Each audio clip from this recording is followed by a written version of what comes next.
le propos qui nous a été demandé. Ce propos, c'était « Témoignage d'un médecin confronté à la soi-disant indignité d'une personne qui ne mériterait pas de vivre ». Déjà, ce terme d'indignité ou de dignité, enfin, c'est un terme qui est quand même, qui a déjà été très débattu tout à l'heure. Et puis en rentrant ici, j'ai pensé à quelque chose qui est un petit peu frappant dans l'histoire des hommes et dans l'histoire des révélations ou des demandes de Marie. Chaque fois que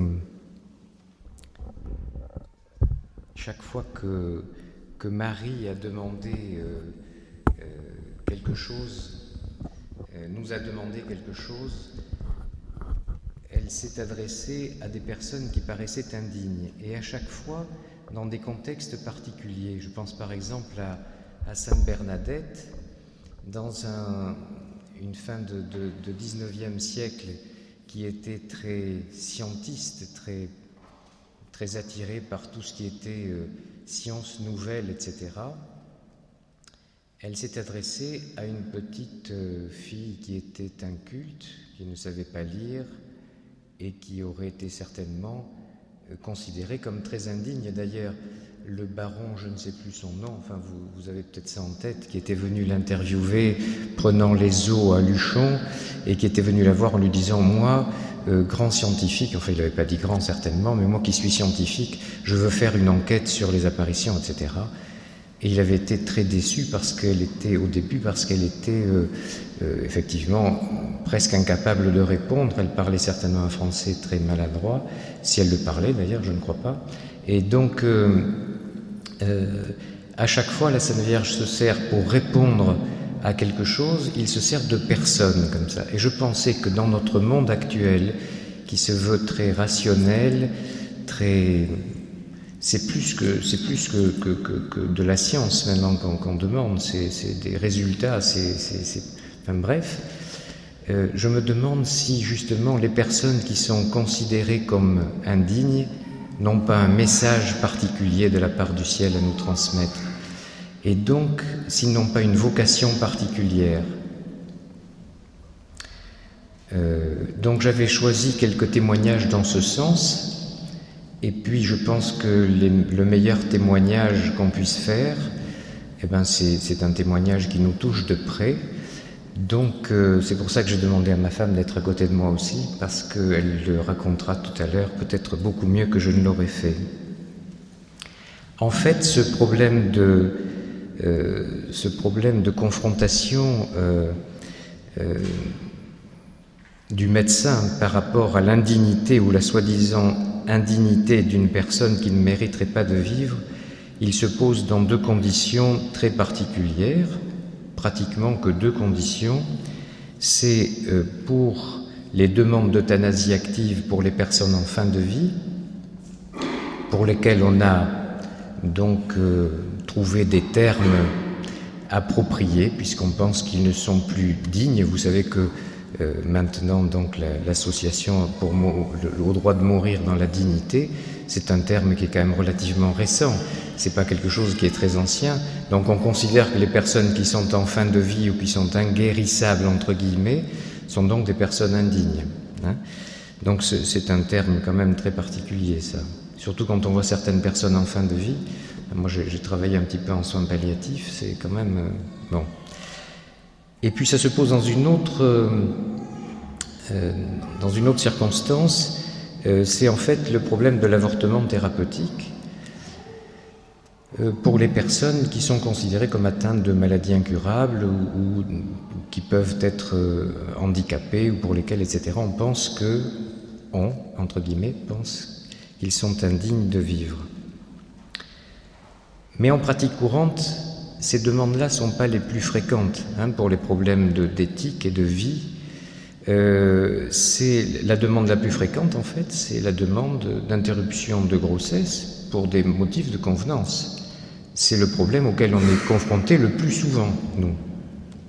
Mais c'est hors de propos. Enfin, c'est pour vous le dire, sur, je n'ai pas de statistiques en tête, mais disons sur les 10 dernières demandes d'avortement que l'on m'a faites, il y en avait 8, c'était pour des problèmes de convenance, hein, parce qu'on n'avait pas assez d'argent en ce moment, parce qu'on changeait d'appartement, parce que c'était pas prévu au programme, parce que. Vous voyez que là, le problème de la dignité de la vie se pose même pas. Donc pour revenir à notre sujet, les problèmes d'euthanasie active, ils sont étroitement liés en fait à une peur, c'est la peur de la souffrance, mais c'est aussi très idéologique, c'est-à-dire que c'est fabriqué un petit peu. Alors je vais vous raconter une histoire, il y en a peut-être qui l'ont entendu l'autre jour lors du forum, mais le centre de soins palliatifs de Bordeaux a fait ces dernières années une enquête sur les demandes d'euthanasie à l'entrée dans le service des soins palliatifs. Et puis, au bout de quelques jours, on reposait la question si les gens voulaient toujours, au bout de quelques jours de prise en charge, et puis au bout de quelques jours, on demandait, au bout de 3 jours, je crois, on demandait est-ce que vous êtes toujours d'accord pour demander à être euthanasié, puis on leur redemandait au bout de 5 jours. Ceci pour voir si la prise en charge adéquate des patients qui étaient en fin de vie ou en état de souffrance importante, une prise en charge conséquente et adaptée, pouvait supprimer ces demandes. Et effectivement, on s'est aperçu au bout de 3 jours que sur 100 demandes, par exemple, de demandes d'euthanasie, enfin, comment dirais-je, on considérait que c'était une demande d'euthanasie dans la mesure où les gens disaient on voudrait que ça finisse tout de suite. Faites quelque chose, il faut que ça finisse tout de suite. Donc, oui, c'était une demande qui pouvait être assimilée à une demande d'euthanasie. Au bout de 3 jours de prise en charge adaptée, vous savez que dans les services de soins palliatifs, il y a beaucoup de monde, les gens sont là, il y a des psychologues, il y a des médecins, il y a même un prêtre, il y a un psychiatre, il y a etc., etc. Les gens sont très très entourés, bien pris en charge sur le plan de la douleur. Au bout de 3 jours, il n'y avait plus que 5 demandes. Et au bout de 5 jours, il n'y avait plus qu'une seule demande. Donc, ces demandes d'euthanasie active sont quand même liées, comme vous voyez, à une peur importante. Si on assure aux patients, aux familles, etc., qu'ils vont être bien entourés, qu'on va vraiment s'occuper d'eux dans les meilleures conditions, qu'on va pouvoir supprimer leur douleur, qu'on va faire tout ce qu'il faut, etc., les tensions s'apaisent, les inquiétudes s'apaisent, les angoisses s'apaisent et les demandes disparaissent. Pour l'avortement thérapeutique, en général, malheureusement, nous sommes, nous, médecins généralistes ou internistes ou non spécialistes en gynéco-obstétrique, on est complètement chanté par ces demandes, c'est-à-dire que, en général, à la suite des propositions qui sont faites auprès des jeunes femmes, une fois que les examens, les amniosynthèses sont faites, les propositions sont faites, quelquefois avec insistance, et on n'a pas le temps, on ne voit pas les personnes, parce qu'elles sont prises tout de suite dans le circuit, j'allais dire dans le circuit infernal, et on ne les voit pas. Donc on est relativement peu confrontés, nous, à ces demandes d'interruption médicale de grossesse à visée thérapeutique. Par contre, on a quand même un certain nombre d'arguments, si je puis dire, à présenter à nos patients quand ils viennent nous voir, et même s'il y a une certitude de malformation ou d'handicap, ou etc., etc. Et entre autres, les témoignages d'abord de personnes que nous connaissons dans nos différentes clientèles, parce qu'on s'aperçoit que chaque fois qu'il y a un problème effectivement lié à un handicap dans une famille, il y a souvent excusez-moi le terme, une structuration de la famille autour de cette personne qui en fait une unité, et c'est d'ailleurs dans ce sens qu'on va vous présenter le témoignage de ce soir, puisque cela nous concerne. Donc nous avons notre fils aîné, nous avons 8 enfants, et notre fils aîné était trisomique. Et nous avons, on va vous raconter un petit peu son histoire pour vous faire comprendre comment justement il a une importance très grande dans notre vie familiale. Et c'est des exemples comme ça que nous présentons à nos patients. Oui, mais alors moi qui déteste raconter ma vie devant les gens, sauf en petit comité, voilà. Alors en fait, on est allé en voyage de noces au Portugal, parce qu'à l'époque, dans les années 70, c'était pas cher du tout. Donc, mais il y avait Fatima. Fatima n'était pas connue. Donc on s'est dit, tiens, on va aller à Fatima, il y a une vierge. On désirait avoir beaucoup d'enfants, comme tous les gens qui se marient. Et quand on est rentré dans cette église de Fatima, c'était pas au moment d'un pèlerinage, donc c'était vide. Mais de chaque côté, il y a les petits-enfants. Il y a Jacinta et Francisco qui sont enterrés. Et on est ressortis. On ne parlait pas du tout de Fatima à l'époque. Hein. On est sortis tous les deux et je lui ai dit, oh, je lui ai offert à cette vierge les enfants qu'on va avoir, puisque elle a apparu à des petits-enfants. Il m'a dit, j'ai fait pareil.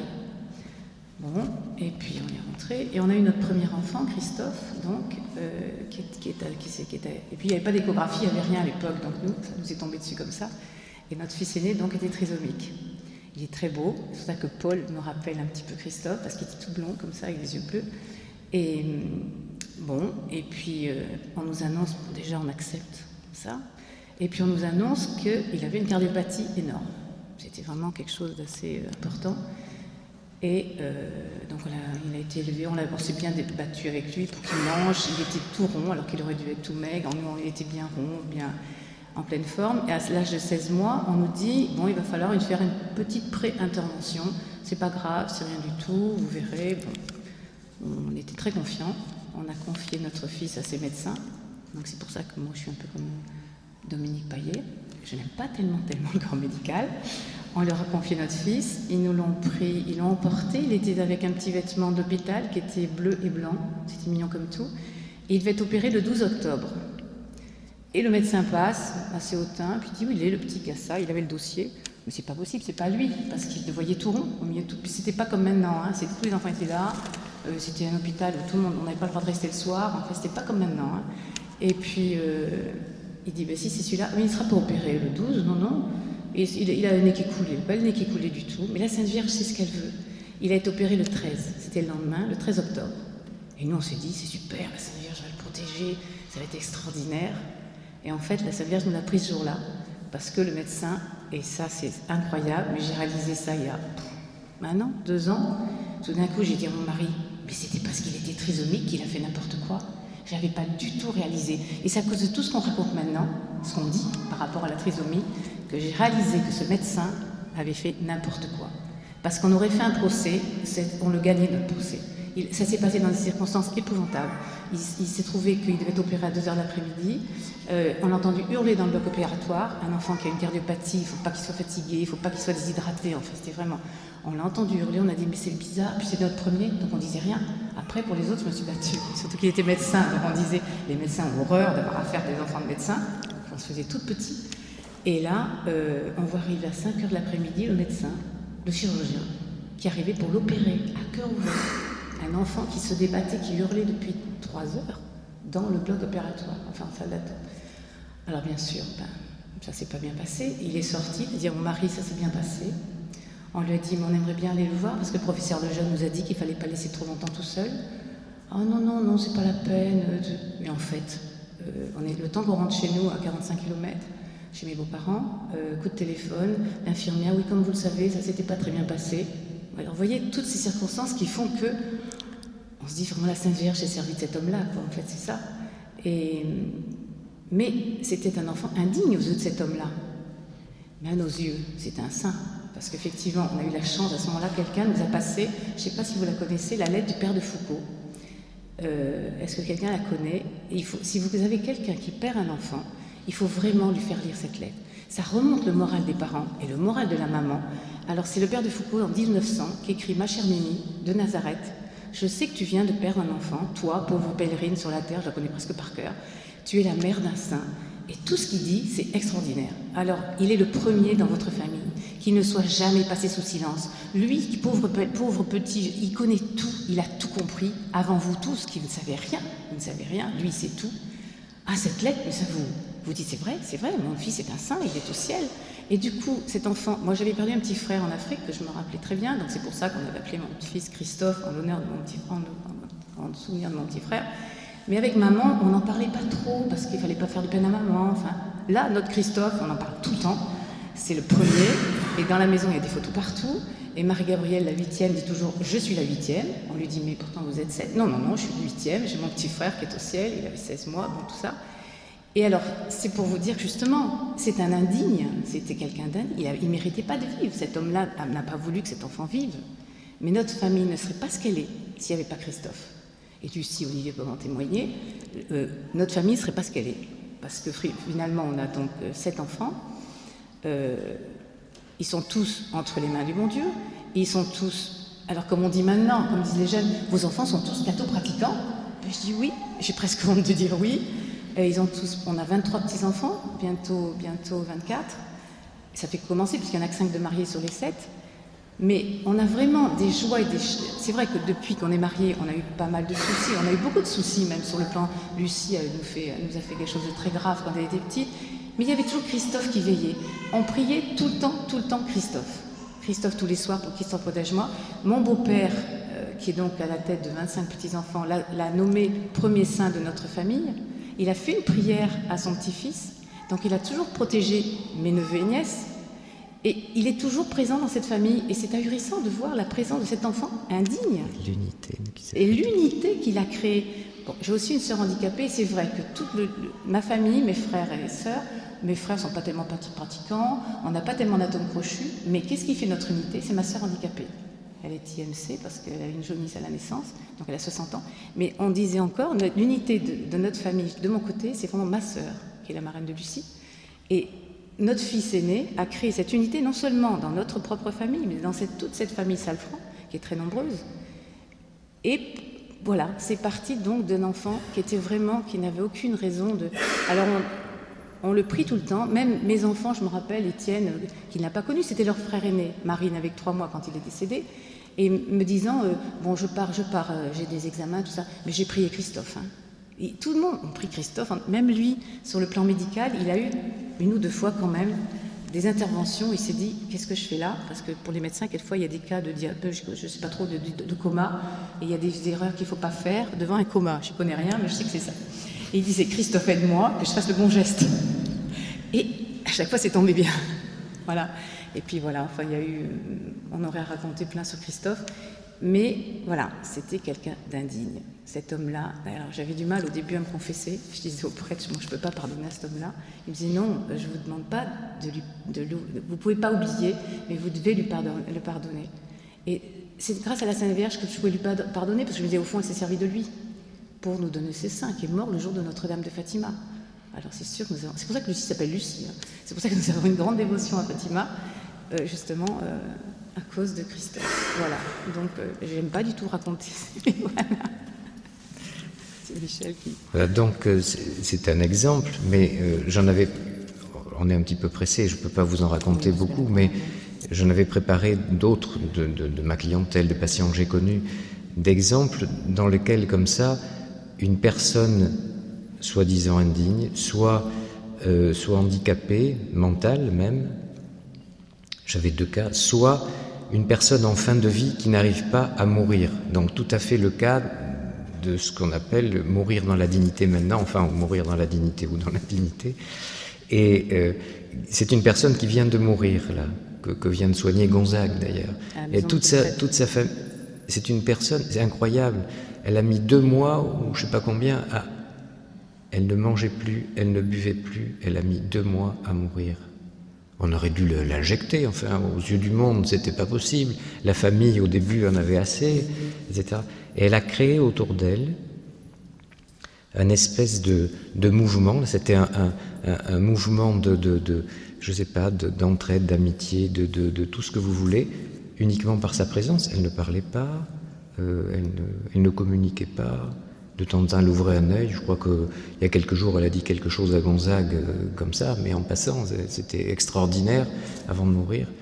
Elle a attendu que son petit-fils arrive de Suisse pour mourir. Elle a attendu jusqu'à... On se demandait pourquoi elle attendait. On se demandait pourquoi elle attendait pour attendait. mourir. Elle attendait que son petit-fils rentre de Suisse. Son petit-fils est rentré de Suisse ce jour-là. C'était le jour de son anniversaire. Et elle est morte.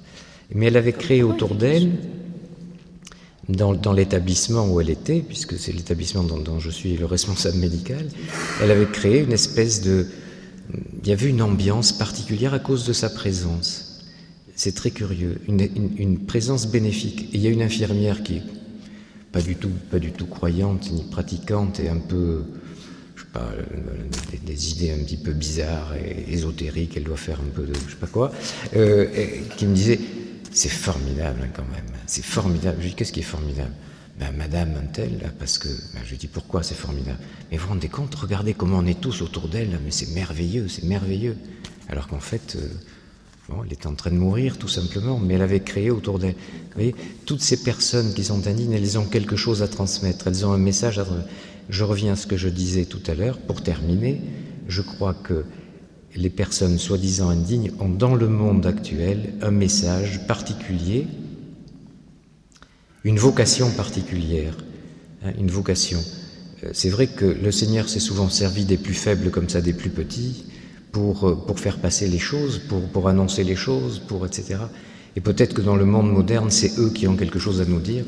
Il faudrait qu'on ouvre un petit peu les yeux, ou du moins qu'on mette les bonnes lunettes. Voilà, c'est